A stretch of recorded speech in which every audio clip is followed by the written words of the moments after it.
আসসালামু আলাইকুম। প্রিয় দর্শক, অন্য মঞ্চের আলাপ চাইতায় আপনাদের সকলকে আমন্ত্রণ জানাচ্ছি। নমস্কার। কিন্তু এত কিছুর পরেও কি ভোট আদৌ হবে 12 তারিখে?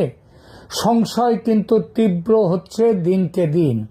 এই সংশয়ের সূত্র যেমন বাংলাদেশের ভেতরে রয়েছে কিরকম, জামাত এনসিপি ওরা যদি জানে যে তারা হেরে যাবে নিশ্চিত হয় এবং বিএনপি জিতবে এটা যদি নিশ্চিত হয়, তাহলে ওরা ভোট হতে দেবে না।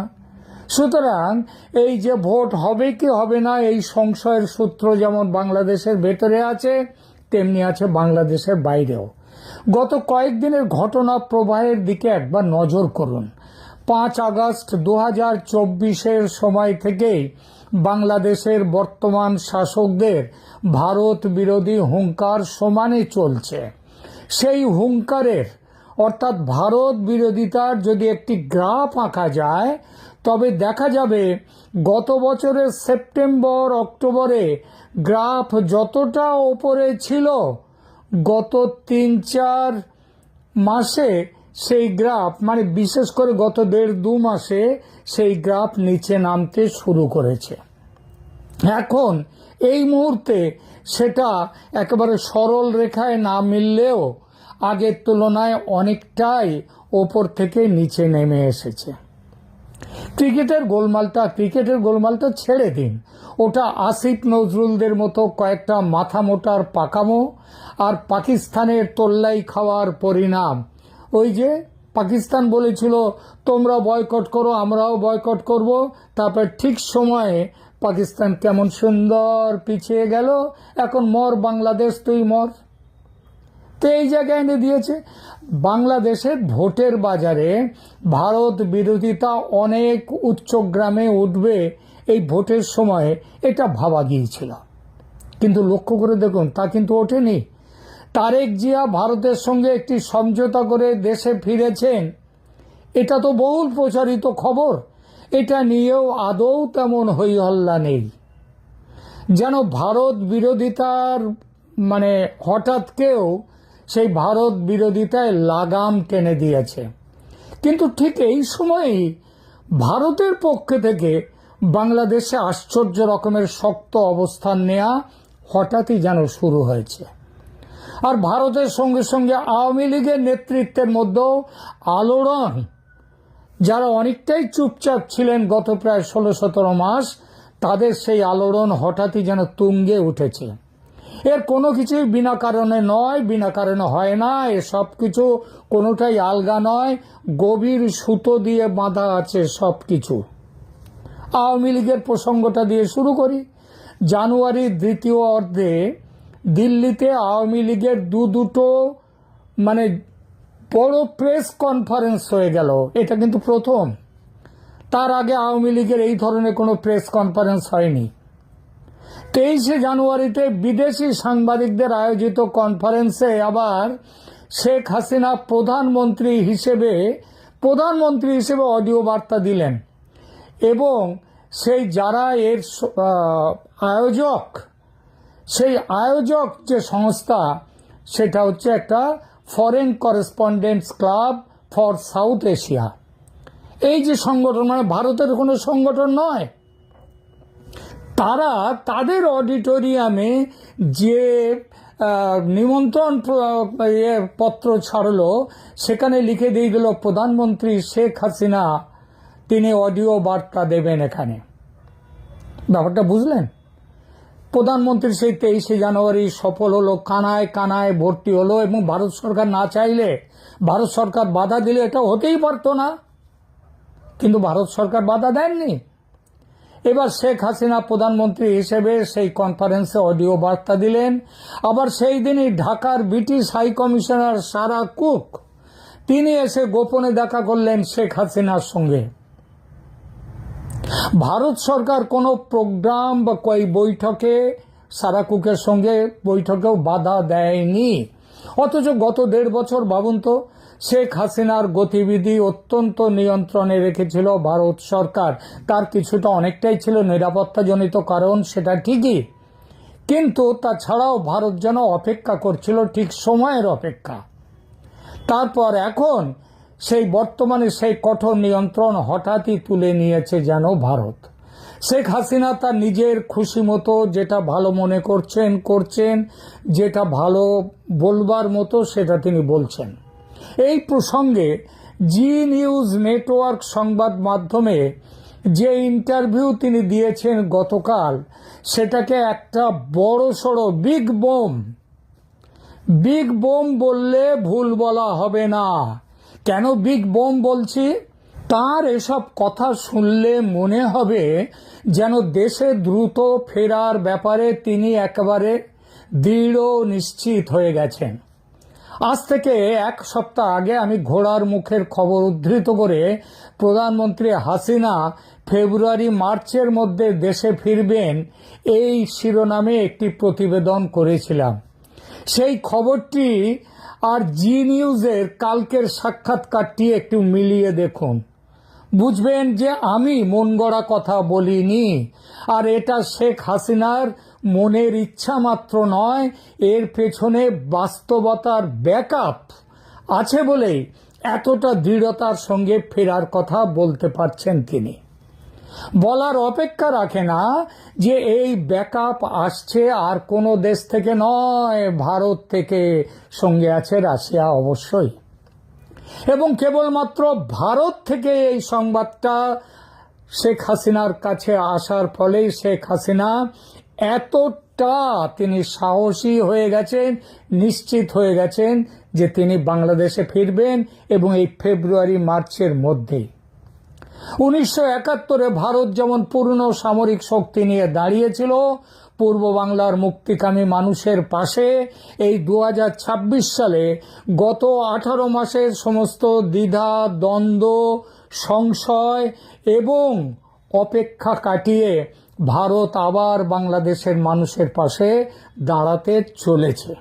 সেই সিদ্ধান্ত নিয়ে ফেলেছে পুরোপুরি ভারত। আর গত এক সপ্তাহ ধরে যা করছে ভারত, তা এই সিদ্ধান্তের সঙ্গেই তাল মিলিয়ে। আগেই বলেছি, বাংলাদেশ তার ভারত বিরোধিতা নামিয়ে এনেছে অনেক, কিন্তু ভারত তার তোয়াক্কা না করে বাংলাদেশের হাই কমিশন, ডেপুটি হাই কমিশনের কর্মচারীদের পরিবার সরিয়ে এনেছে, কর্মী সংখ্যা কমিয়ে দিচ্ছে, আরও কমাবে। এর সঙ্গে আর একটি বড় ঘটনাও ঘটিয়েছে ভারত। সেটা হলো বাংলাদেশে রামপাল বিদ্যুৎ কেন্দ্র থেকে অত্যন্ত গোপনে 9 জন উচ্চস্তরের প্রকৌশলীকে তুলে নিয়ে এসেছে ভারত, সরিয়ে নিয়ে এসেছে। এর ফলে বিদ্যুৎ কেন্দ্রটি প্রায় বন্ধ হওয়ার মুখে, এ আর থাকবে না। রামপাল বিদ্যুৎ কেন্দ্র থেকে ভারতীয় প্রকৌশলীদের এই যে সংগোপনে চলে যাওয়া, এটা বাংলাদেশের জ্বালানি খাতের জন্য একটি বড় ধরনের সংকেত বা সিগন্যাল। বিদ্যুৎ এবং জ্বালানি হলো যে কোনো দেশের লাইফলাইন। এটি স্তব্ধ হওয়া মানে জনজীবন স্তব্ধ হয়ে পড়া। রামপাল তাপবিদ্যুৎ কেন্দ্রটি ভারত ও বাংলাদেশের যৌথ উদ্যোগে এনটিপিসি এবং বিপিডিবি বাংলাদেশ পাওয়ার ডেভেলপমেন্ট বোর্ডের পরিচালিত। উচ্চস্তরের প্রকৌশলীদের চলে যাওয়ার অর্থ হল প্ল্যান্টটির অপারেশনাল নিয়ন্ত্রণ ঝুঁকির মুখে পড়ে গেছে। এটা নিশ্চিতভাবেই ভারতের কৌশলগত চাপ। ভারত ম্যান পাওয়ার ডিপ্লোমেসি ব্যবহার করছে। প্রকৌশলী প্রত্যাহার করার মাধ্যমে তারা অন্তর্বর্তী সরকারকে বার্তা দিচ্ছে যে ভারতের কারিগরি ও আর্থিক সহযোগিতা ছাড়া বাংলাদেশ অচল। শুধু যে রামপাল তা নয়, ভারত থেকে সরাসরি যে 1160 মেগাওয়াট বিদ্যুৎ আমদানি করা হয়, তা নিয়েও অনিশ্চয়তা তৈরি হয়েছে। কারণ প্রচুর টাকা বাকি পড়ে গেছে এবং এই টাকা না দিলে ডলার তো নেই বাংলাদেশের হাতে, সুতরাং বন্ধ হয়ে যাবে। আদানির বিদ্যুৎও বন্ধ হওয়ার মুখে। এর সঙ্গে ফ্রেন্ডশিপ পাইপলাইন দিয়ে যে জ্বালানি তেল যায় বাংলাদেশে, সেটাও আগামী 2-1 দিনের মধ্যে বন্ধ হয়ে যাবে। এর একটাই উদ্দেশ্য, ভারত বাংলাদেশের জনজীবন স্তব্ধ করতে চায়। কেন? কারণ ভারত সরাসরি যুদ্ধ বা দখলদারিত্বের চেয়ে স্ট্র্যাটেজিক প্যারালিসিস বা কৌশলগত স্থবিরতা তৈরি করার দিকে বেশি ঝুঁকছে। যদি বিদ্যুৎ বিভ্রাট, নিত্যপণ্যের অভাব এবং অর্থনৈতিক অস্থিরতা চরম পর্যায়ে পৌঁছয়, তবে সাধারণ মানুষের মধ্যে বর্তমান সরকারের প্রতি ঘৃণা ও অসন্তোষ আরও বাড়বে। ভারত সম্ভবত সেই পরিস্থিতির অপেক্ষা করছে যেখানে জনগণ নিজেই পরিবর্তন চেয়ে রাস্তায় নামবে। অবরোধের ছায়া, দূতাবাসের কর্মী সংকোচন এবং প্রকৌশলী প্রত্যাহার মূলত একটি সফট ব্লকেড বা অলিখিত অবরোধের প্রাথমিক ধাপ।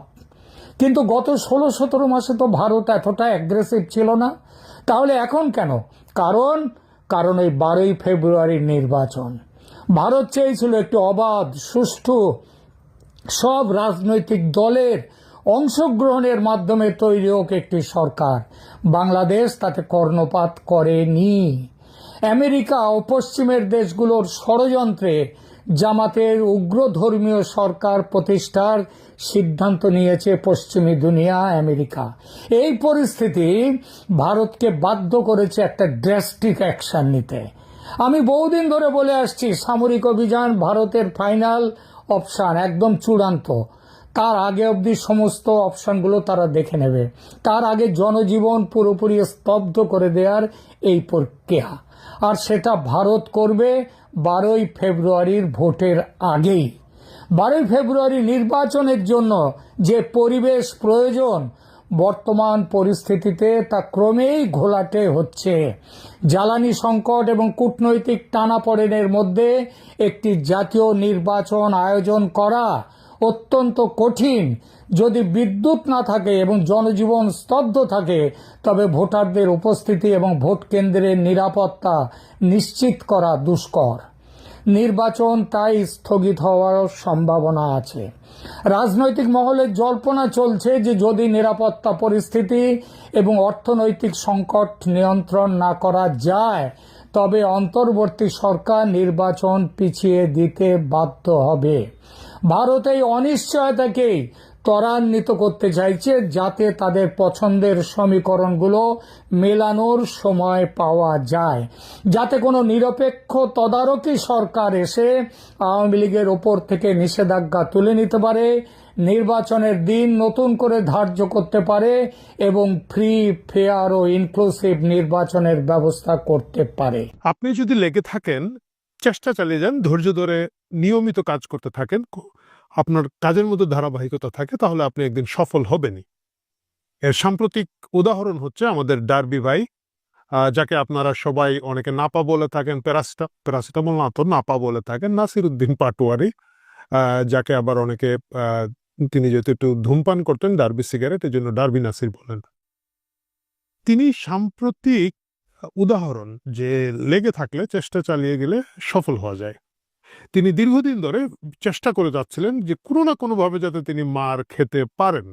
মার খাওয়ার জন্য যত ধরনের উৎসাহ উদ্দীপনা দেখিয়ে তিনি উস্কানিমূলক কথাবার্তা বলে যাচ্ছিলেন, সেই তুলনায় আসলে হতাশ হতে হয়েছে। কারণ হচ্ছে কোনো একটা কারণে মির্জা আব্বাস তিনি আসলে তো গুরুত্ব দিচ্ছিলেন না, এবং বিএনপির লোকজন কোনোভাবেই এই নাসিরকে মারতে চায় না। মানে বিএনপিও আজকাল অলস হয়ে গেছে, ক্ষমতায় যাবে এই জন্য বোধহয়। সেটা যাই হোক, অবশেষে তিনি সফল হতে পেরেছেন। ঢাকার একটা কলেজে তিনি গিয়েছিলেন, সেখানে পিঠা উৎসব হচ্ছিল এবং তিনি পিঠা না খেয়ে পিঠা খাওয়ার একটা সম্ভাবনা তৈরি হয়েছিল। শেষ পর্যন্ত আমরা দেখলাম যে সেখানে থাকা ডিম চিতই দিয়ে বোধহয় তাকে মারা হয়েছে, যেটাকে উনি বলেছেন ডিম মেরেছে, বা হয়তো ডিম মেরে দিচ্ছে, চিতই ছিল না, শুধুমাত্র ডিম মেরেছে। ডিম পিঠা খেতে গিয়ে পিঠা খেয়ে তিনি আহত হয়েছেন, এবং তিনি শুধু একা আহত হন নাই, এখানে প্রায় 1 ডজন শিবিরের নেতা এবং 1 জন এনসিপির নেতা আহত হয়েছেন। আমি বুঝলাম না, উনি নিজে এনসিপির নেতা, ওনার সাথে তো এনসিপির লোকজন বেশি থাকার কথা, কিন্তু এনসিপির 1 জন আহত হয়েছেন এবং শিবিরের 1-2 জন আহত হয়েছেন। ডিম ছুটতে দেখলাম একটা বা দুটো ডিম দিয়ে এতগুলো লোককে আহত করে ফেলা, এটা কিন্তু আমি সেই কলেজের যারা ডিম মেরেছেন তাদেরকে সাধুবাদ দিতে হয়। তাদেরকে আমি আশা করি যে জাতীয় ক্রিকেট দলে সুযোগ দেওয়া হবে, যদিও ক্রিকেট খেলা হচ্ছে না আজকাল, এবং ক্রিকেট আমরা বিশ্বকাপে খেলবো না, আমাদের 3 আসিফ মিলে সেই বুদ্ধি বের করেছেন। কিন্তু তারপরেও এক ডিম দিয়ে যদি 1 ডজন লোককে আহত করা যায়, তাহলে একটা ক্রিকেট বল দিয়ে আমি শিওর যে 12 জন প্লেয়ারকে আউট করে দেওয়া যেত, একজন বোলারই সেটা সম্ভব ছিল, এবং সেই বোলারটা সেই ঢাকার সেই কলেজের মধ্যেই পড়াশোনা করে থাকেন। গল্পটা বাড়ানোর আগে আসলে একটা গল্প বলি। এক লোক হঠাৎ করে বড় লোক হয়ে গিয়েছে, লেখাপড়া জানে না, দুনিয়ার খোঁজ খবরের মধ্যে নেই, তো উনি অনেক টাকা পয়সার মালিক হয়ে গিয়েছেন, লটারি পেয়েছেন, তাকে নিয়ে যাওয়া হয়েছে একটা টেবিল টেনিসের ফাইনাল খেলার প্রধান অতিথি করে। তো খেলা হয়েছে, জমজমাট খেলা, খেলার পর উনি পুরস্কার দিতে দাঁড়িয়েছেন। তো প্রধান অতিথি একটা বক্তৃতা দিতে হয়, তাকে বক্তৃতা দিতে ডাকা হয়েছে। তো উনি বলছেন, আমি যে হালায় হারছে হেরেও ধন্যবাদ দেই না, যে হালায় জিতছে হেরেও ধন্যবাদ দেই না, আমি ধন্যবাদ দেই হেই মুরগিটারে, যে হালায় এমন ডিম পাচ্ছে 2টা লোকে পিড়ে দে পিড়ে দে পিড়ে দে পিড়ে দে, কিছুই করতে পারলো না, ডিমটা হালায় ফাটলো না। সেই ডিম নাসিরউদ্দিন পাটোয়ারির উপরে পড়েছে। আমরা পুরো ঘটনার নিন্দা জানাই, তীব্র প্রতিবাদ জানাই, ক্ষোভ জানাই, এবং আমি শিওর যে আমার দর্শকরা তাই করে থাকবেন। এখন সেই ডিমের আলাপের থেকে আমরা চলে আসি এই যে নাটকের রাজনীতি, এই যে অভিনয়ের রাজনীতি। শুধু ডারবি নাসির না, ডারবি নাসিরের সাথে তার যে লোকজন আছেন, তার যে পুরো পলিটিক্যাল পার্টি, একটা কি যেন ন্যাশনাল কি পার্টি অনেকে বলেন, কমেডি পার্টি, এই পুরো পার্টিটা এনসিপি যে এই যে কমেডির জায়গায় চলে আসলো, জামাতের তৃতীয় বাচ্চা, তারা কি আসলে এইভাবে আর সফল হবে? আমার কথা হচ্ছে এইভাবে তারা আর সফল হতে পারবেন না। যে নাটকের মাধ্যমে তাদের উত্থান, যে বিভিন্ন ধরনের মেটিকুলাস পরিকল্পনার মাধ্যমে তাদের উঠান, তারা যেভাবে মানুষের সিম্পেথি পেয়েছিলেন সেই সিম্পেথি এখন আর নাই, সেই সিম্পেথি নাই। এবং শুধু তাই নয়, মানুষজন অনেকটা তাদের বিরুদ্ধে ক্ষুব্ধ, তাদের বিরুদ্ধে প্রতিবাদ করছেন, এবং তারা যদি তাদের স্ক্রিপ্ট না বদলান, তারা যদি তাদের পরিকল্পনা পরিবর্তন না করেন, তাহলে এই রাজনৈতিক দলের আগামীতে আর কোনো ভবিষ্যৎ আমি দেখি না। জামাত ইসলামীর প্রথম বাচ্চা এবি পার্টি আমরা দেখতে পেয়েছি যে এটা খুব একটা সফল হতে পারে না। এই দ্বিতীয় বাচ্চা এনসিপি, এবং পরবর্তীতে আরো কিছু বাচ্চা আমি দেখলাম লাইনে আছে, এনসিপি আরো কি কি যেন ওগুলো তৈরি করা হচ্ছে, সেগুলো আসলে সফল হবে না যদি না স্ক্রিপ্ট তারা বদলাতে পারেন। এখানে আমি একটা জিনিস স্মরণ করে দিতে চাই, রাজনীতি খুব সিরিয়াস খেলা, এবং রাজনীতি বেশ লম্বা গেম। এখানে হুজুগ তোলে, বুজুগ বাজুং করে খুব বেশি দিন সাকসেসফুল হওয়া যায় না। ডারবি নাসিরের এই ঘটনা তার একটা প্রমাণ। আমরা দেখতে পেলাম যে ডারবি নাসির যখন ডিমাহত হলেন, বা আন্ডা হতো বলেন, আন্ডা বললে আবার আন্দালি পার্থ মাইন্ড করতে পারেন, যাক ডিমাহতই আমরা বলি, ডিমাহত হলেন, তারপরে তারা এটাকে অনেক বড় হাইপ তোলার চেষ্টা করেছেন, মিছিল করার চেষ্টা করেছেন। নাহিদ সাহেব বলেছেন যে তারেক সাহেবের ইঙ্গিতে, মির্জা আব্বাসের সম্মতিতে কি কি যেন ডারবি নাসিরকে মারা হয়েছে, ট্রাস্ট মি, উনি এত বড় নেতা নন। এবং আমি দেখলাম একজন সমন্বয়ক আব্দুল কাদের চ্যালেঞ্জ করেছেন যে জুলাইয়ের আন্দোলনে ডারবি নাসিরের ডারবি নাসির না, নাসিরউদ্দিন পাটোয়ারির আসলে এমন কোনো গুরুত্বপূর্ণ ভূমিকা ছিল না, কিন্তু কোটারির স্বার্থে তাকে একটা জাতীয় নেতা বানানো হয়েছে, এবং তার মাধ্যমে ক্রমাগত উস্কানি দিয়ে এই দেশের রাজনৈতিক পরিবেশকে আরো বেশি কলুষিত করার একটা চেষ্টা করা হচ্ছে। সেটা যাই হয়ে থাকুক, এখন যদি তারা সিরিয়াস রাজনীতি না করে থাকেন, এই তরুণদের উপরে যাদের আস্থা ছিল, বিশ্বাস ছিল, কিছু কিছু লোকের ছিল, সেটা আশাহত হবে। এবং এই যে ফেনীর বন্যার জন্য টাকা তুলে সেই টাকাকে চুদলিং পং করে দেওয়া, এবং এই ধরনের কাহিনীগুলো দিয়ে তারা যেভাবে শুরু করেছেন, তাদের যে উপদেষ্টাটা ছিল, মানে সবচেয়ে দুর্নীতিবাজ উপদেষ্টা বলতে যাদেরকে বোঝায়, এই সবগুলাই তাদের ছিল। এই যে এখন একজন আছে আসিফ, ও তো আর নির্বাচনে দাঁড়ানোরই সাহস পেল না, যাকে সবাই 300 কোটি সজীব ভুইয়া হিসাবে চিনেন, ওয়েস্টিনের হাসখোর। এবং আরেকজন আছে, ও তো এখন দেখি যে এনসিপিতেও নাই, এটা হচ্ছে কি যে মুজিববাদ খেয়ে ফেলতে চেয়েছিল, এবং ভাইকে বিদেশ থেকে এনে তথ্য উপদেষ্টা ছিল আমাদের পরবর্তীতে মেটিকুলাস মাহফুজ। সেই মেটিকুলাস মাহফুজ এবং অন্যান্যরা এখন আবার চেষ্টা করছে তারা বিভিন্ন ধরনের নাটক তৈরি করার, এবং এই নাটক আগামীতে আসলে খুব একটা কাজে আসবে না।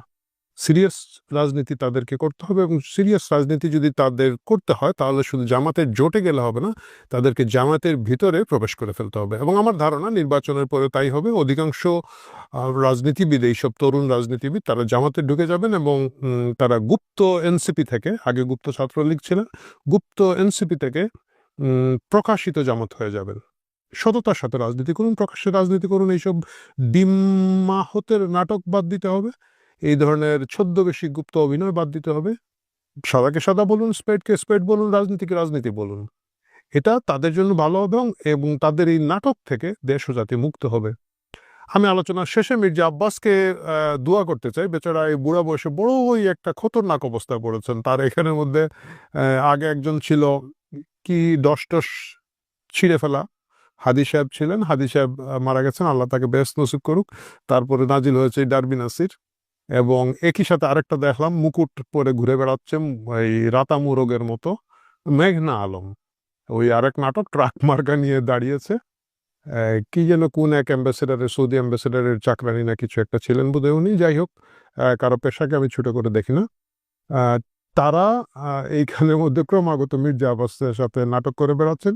শত শত মোবাইল ফোনে তাদের ভিডিও এবং রিল ভাইরাল করা হচ্ছে। আল্লাহ মির্জা আব্বাসকে এই বুড়া বয়সে এই অপমান থেকে রক্ষা করুন, এবং তিনি যে ধৈর্য ধরে আছেন, এদের যন্ত্রণা যে তাকে প্রতিনিয়ত সহ্য করতে হয়, নিশ্চয়ই আল্লাহ ধৈর্যশীলদেরকে পছন্দ করেন। এবং আমি জানি যে মির্জা আব্বাসকে হয়তো দুনিয়া না হলেও আখেরাতে আল্লাহ এর একটা রেজাল্ট দেবেন। ঢাকা ৮ আসন একটা কৌতুকের আসন হয়ে দাঁড়িয়েছে, এবং আগামীতে ডিমের পরে আমরা যাই না আর কি দাঁড়াবে। ডিমের পরে হয়তো টমেটো আসতে পারে বা অন্য কিছু আসতে পারে, বাট যাই করুন এইসব নরম নরম ঢিলাঢিলির মধ্যেই থাকুন।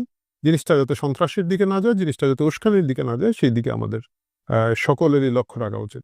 প্রিয় দর্শক, ভালো থাকুন। অনেকদিন পরে ফিরলাম, অসুস্থ ছিলাম, সুস্থ হয়ে এসেছি, এবং নির্বাচনের আগ পর্যন্ত যাতে সুস্থ থাকি, মির্জা আব্বাসের মতো না হোক, নিজের মতো করে যাতে সুস্থ থাকি, এই দোয়াটা করবেন।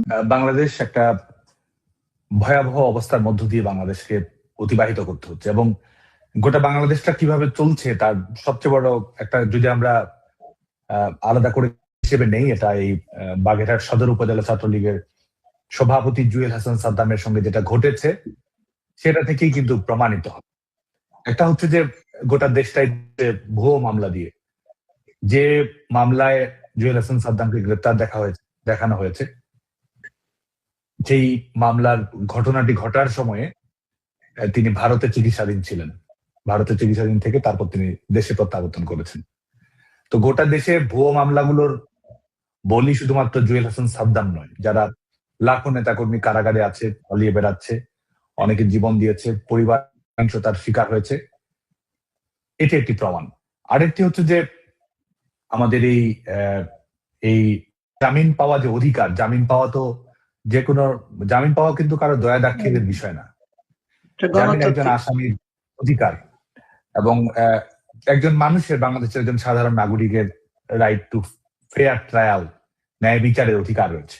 তো আজকে ন্যায় বিচারের সমস্ত ধরনের যে সুরক্ষা কবচ আছে সেগুলো ভেঙে চুরে তছনছ করে দেওয়া হচ্ছে।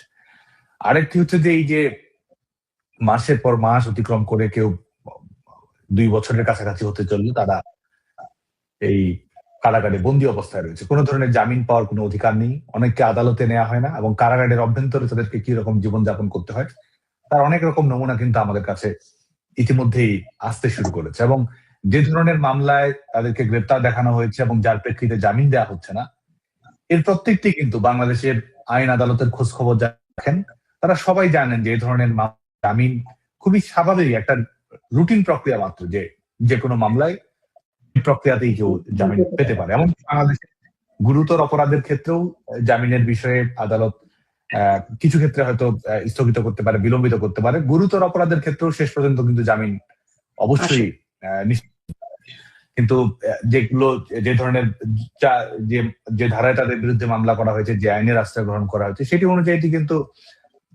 এটি নিশ্চিতভাবে বলা যায় যে এটা 5 দিন, 10 দিন, 15 দিন, একেবারে সর্বনিম্ন সময়ের মধ্যে তার জামিন পাওয়ার অধিকার আছে। কিন্তু সেই জামিন তারা পায়নি। সেই জামিন না পেয়ে তারা এই মাসের পর মাস, বছরের পর বছর তাদেরকে কারাগারে থাকতে হচ্ছে, এবং এটির প্রভাব তো পরিবারগুলোর উপর পড়ছে। এবং এর প্রত্যেকটি রাজনৈতিক মামলা। এখানে এই মামলাগুলো কেন করা হচ্ছে, কি উদ্দেশ্য করা হচ্ছে, এটা কিন্তু গোটা বাংলাদেশের মানুষ জানে। যে আওয়ামী লীগের, ছাত্রলীগের নেতাকর্মীদের উপর যে মামলাগুলো দেওয়া হয়েছে, এগুলো যে জাল মামলা, ভুয়ো মামলা, এগুলো যে এই সরকারের নির্দেশনায়, প্ররোচনায় পরিচালিত মামলা, এটা বাংলাদেশের প্রত্যেক মানুষ এটা অন্তরে তারা সেটা জানে। আরেকটি হচ্ছে যে আপনার তো একজনকে যখন অভিযুক্ত করা হয়, একজন অভিযুক্ত আর একজন অপরাধী সাব্যস্ত হওয়া, সেটা তো অনেক লম্বা একটি তফাৎ। যদি এখনো অপরাধী সাব্যস্ত করা হচ্ছে, আসলে সরকারি প্রজ্ঞাপনের মাধ্যমে অপরাধী সাব্যস্ত করা হচ্ছে, কোনো ধরনের আইন আদালতের রায়ের বিচার ব্যবস্থার কোনো বালাই তো নেই। কিন্তু যে কারো বিরুদ্ধে কিন্তু যখন কারো বিরুদ্ধে অভিযোগ তোলা হয়, প্রিজাম্পশন অফ ইনোসেন্স, যে সে নিরপরাধ, এটি ধরে নিয়ে কিন্তু তার প্রতি আইন আদালতের যে কারাবিধি এগুলো প্রয়োগ করা হয়। তো এগুলো কিন্তু সব ক্ষেত্রেই কিন্তু লঙ্ঘন ঘটানো হচ্ছে। এবং এই জুয়েল হাসান সাদ্দামের যে ঘটনাটি ঘটেছে, এটির সঙ্গে এটি বাংলাদেশের সত্যিকার অর্থে কোটি সমর্থকের সাথে আছে। একই রকম ঘটনাগুলো কিন্তু প্রত্যেক মুহূর্তেই ঘটে চলেছে। এবং সর্বশেষ যে দৃষ্টান্তটি সেটা হচ্ছে প্যারোলে মুক্তি। আজকে বাংলাদেশে প্যারোলে মুক্তি পাওয়া এটি একটা স্বাভাবিক প্রক্রিয়া। যখন কেউ পরিবারের আত্মীয় স্বজন মৃত্যুবরণ করে, তখন কিন্তু সবাই আমাদের একটা স্বাভাবিক প্রক্রিয়া যেতে সে জানাজায় অংশগ্রহণ করতে পারে, শেষকৃত্যে অংশগ্রহণ করতে পারে, পরিবারের কাছে যেতে পারে, অল্প সময় অতিবাহিত করতে পারে। কিন্তু এই দখলদার সরকার কিন্তু সেই প্যারোলে মুক্তি দেওয়ার যে স্বাভাবিক বিধিবিধান, ন্যূনতম মানবিক অনুভূতি এবং যেটি নাগরিকের অধিকার, যেটি আসলে আপনার এই দখলদার সরকারের দিবে কি দিবে এটার উপর নির্ভর করে না, দেয়াটাই তার দায়িত্ব, যদি সেটা সরকার হয়ে থাকে, যদি সেটা রাষ্ট্র হয়ে থাকে। কিন্তু বাংলাদেশ আজকে সম্পূর্ণ অকার্যকর রাষ্ট্র, একটা মবের রাজত্ব চলছে, একটা মবতান্ত্রিক দেশ তারা গড়ে তুলেছে। এবং সে কারণেই কিন্তু এমনকি যারা মৃত্যুদণ্ডের দায়ে অভিযুক্ত, যারা দোষী সাব্যস্ত হয়েছিল বিগত সময়, তারাও কিন্তু প্যারোলে গিয়ে তারা তাদের নিকটাত্মীয়ের মৃত্যু তারা সামিল হয়েছে, জানাজায় সামিল হয়েছে, পরিবারকে সময় দিয়েছে। অথচ দেখুন যে যার বিরুদ্ধে ভুয়ো মামলা দেওয়া হয়েছে, যার বিরুদ্ধে কোনো অভিযোগ হয়নি, যাকে 12 মাস কারাগারে রেখে রাষ্ট্র নিজে আসলে সবচেয়ে বড় অপরাধী এটি প্রমাণিত হয়েছে, আজকে তাকে এই প্যারোলে মুক্তি দেওয়া হয়নি। এবং বরং মৃতদেহকে দেখতে কে আসবে, বরং আমরা দেখি যে মৃতদেহই বরং কারাগারে এসে জীবিত মানুষকে দেখতে আসে। এই দখলদার সরকার সেই দৃষ্টান্ত তৈরি করেছে। এবং আজকে আবার এই পুরো যে ঘটনাটি ঘটে, এটি প্রমাণ করে যে এই দখলদার সরকার একটা প্রতিশোধ পরায়ণ রাষ্ট্র ব্যবস্থা তারা গড়ে তুলেছে, একটা ফ্যাসিস্ট রাষ্ট্র ব্যবস্থা তারা গড়ে তুলেছে, যেখানে আওয়ামী লীগ ছাত্রলীগ করার কারণে, যেখানে মুক্তিযুদ্ধের রাজনীতি, গণতান্ত্রিক রাজনীতি, একটা উদার রাজনীতিতে বিশ্বাস করার কারণেই আপনার উপরে এক ধরনের উইজ হান্টিং চলবে। আপনি পলিটিক্যাল কিলিং এর শিকার হবেন, আপনি বিভিন্ন ধরনের নিপীড়ন নির্যাতনের শিকার হবেন, আপনাকে একটা দমন পীড়নের যন্ত্রের মধ্যে রাখা হবে। এবং এটাই কিন্তু আমরা দেখতে পাচ্ছি, কারণ এই বাংলাদেশ ছাত্রলীগের উপর নিষেধাজ্ঞা দেওয়া হয়েছে। এই কারণে আওয়ামী লীগের কার্যক্রমের পর এক ধরনের নিষেধাজ্ঞা, এক ধরনের কার্যক্রম স্থগিত করা হয়েছে। আজকে ভুয়ো ভোটের দিকে বাংলাদেশ এগুচ্ছে এবং বাংলাদেশ ছাত্রলীগের নেতাকর্মীদের সঙ্গে এই পরিস্থিতি তারা তৈরি ভাবে সুস্পষ্ট হয়ে বলা যায়। এবং এটি কেন করছে, আপনি যে ম্যাটিকুলাস ডিজাইনের কথা বলেন, একটি হচ্ছে যে তারা যে অবৈধভাবে ক্ষমতায় আছে, মানুষ ক্ষমতায় যে কেউ যেতে পারে, রাজনীতি করে, ক্ষমতার পালাবদল ঘটতে পারে, ক্ষমতা থেকে পরিবর্তন আসতে পারে, কিন্তু একজন নির্লজ্জই কেবল এই পেছনের দরজা দিয়ে ক্ষমতায় গিয়ে ক্ষমতা থেকে আবার ক্ষমতার দম্ভ দেখাতে পারে। এই যারা আজকে যে কয়জন উপদেষ্টা পরিষদে আছে, তাদের সমস্ত গণতন্ত্র, সমস্ত মানবাধিকার, সমস্ত আইন কানুন সবকিছু লঙ্ঘন ঘটিয়ে আজকে তারা এই রাষ্ট্রটা দখল করে আছে। তারা জনগণের প্রতিনিধি না। এই যে তাদের ক্ষমতা, এই ক্ষমতাকে অঙ্কুশ রাখার জন্য তারা ছাত্রলীগ, আওয়ামী লীগের নেতা কর্মীদের উপর নির্যাতন চালাচ্ছে। আরেকটি হচ্ছে তারা যে একটা মৌলবাদী রাষ্ট্র ব্যবস্থা গড়ে তুলতে চায়, বাংলাদেশকে যে একটা ইসলামোফ্যাসিস্ট রাষ্ট্র ব্যবস্থায় পরিণত করতে চায়। দখলদার সরকারের বাইরেও তো সরকার আছে, সরকার যে কোটা, এটা আসলে সম্ভবত হিসেব করার প্রয়োজন হবে। তো এই যে নানা ধরনের উগ্রবাদী রাষ্ট্র ব্যবস্থা বাংলাদেশে তৈরি হয়েছে, সেটি তাদের সেই উগ্রবাদী রাষ্ট্র ব্যবস্থা গড়ার প্রক্রিয়াটি যেন সম্পূর্ণ নিরাপদ থাকে, তাদেরকে কেউ যেন চ্যালেঞ্জ না করতে পারে। বাংলাদেশ যেন ইন্টারন্যাশনাল টেরোরিস্ট অর্গানাইজেশন গুলোর হাবে পরিণত হয়। বাংলাদেশে গণতান্ত্রিক রাষ্ট্র ব্যবস্থা বাদ দিয়ে যেন আবার একটা খেলা রাষ্ট্র ব্যবস্থা বাংলাদেশে পরিচালিত হয়, বাংলাদেশে আবার একটা ধর্মীয় রাজনীতির শাসন ব্যবস্থা প্রতিষ্ঠিত হয়, পরিচালিত হয়। সেই লক্ষ্যেই কিন্তু তারা এই যে অত্যাচার, নির্যাতন, নিষ্পেষণ গুলো করছে, এটাই তো করছে। এবং মানুষ যেন তার রায় না দিতে পারে, মানুষ যেন প্রতিবাদ না করতে পারে, যে কারণে মিছিল করলে আজকে দেখা মাত্র গুলি করা হচ্ছে, জয় বাংলা শুনলেই তাকে হত্যাকাণ্ডের শিকার হতে হচ্ছে, ন্যূনতম প্রতিবাদ করলেই তার বাড়িঘর জ্বালিয়ে দেওয়া হচ্ছে, সরকারের সঙ্গে দ্বিমত করলে বাতিল করে দেওয়া হচ্ছে। একজন হিন্দু ধর্মাবলম্বী, একজন আদিবাসী মানুষ যখন হয়তো তার রাজনৈতিক অধিকার, নাগরিক অধিকার প্রয়োগ করছে, সেটার কারণে তাকে পুড়িয়ে মেরে ফেলা হচ্ছে। কেউ যখন হয়তো তাদের পছন্দ মতো কোনো শব্দ ব্যবহার করেনি, সেই অপরাধে আজকে হয়তো তার উপরে মব সহিংসতা চাপিয়ে দেওয়া হচ্ছে, সমস্ত অধিকার কেড়ে নেওয়া হচ্ছে, ব্যবসা বাণিজ্য বাতিল করে দেওয়া হচ্ছে। এই যে রাষ্ট্র ব্যবস্থা, এটা একটা ফ্যাসিস্ট রিপাবলিক বাংলাদেশ যদি আমরা বলি, যে এখানে দখলদার সরকার যা বলবে তাই করতে হবে, দখলদার সরকার যেভাবে চাবে সেভাবে চলতে হবে, দখলদার সরকার যতটুকু অধিকার দিবে সেটুকু সন্তুষ্ট থাকতে হবে, এবং দখলদারের ক্ষমতাকে প্রশ্ন করা যাবে না। যারাই প্রশ্ন করবে তারাই অপরাধী, তারাই রাষ্ট্রদ্রোহী। অবস্থাটা এমন দাঁড়িয়েছে গোটা বাংলাদেশের সমস্ত মানুষই আজকে রাষ্ট্রদ্রোহী, এবং এই যারা যখন জনগণকে তারা এভাবে বিপক্ষে ঠেলে দেয় সেই জনগণই আসলে শেষ পর্যন্ত প্রতিরোধ গড়ে তোলে।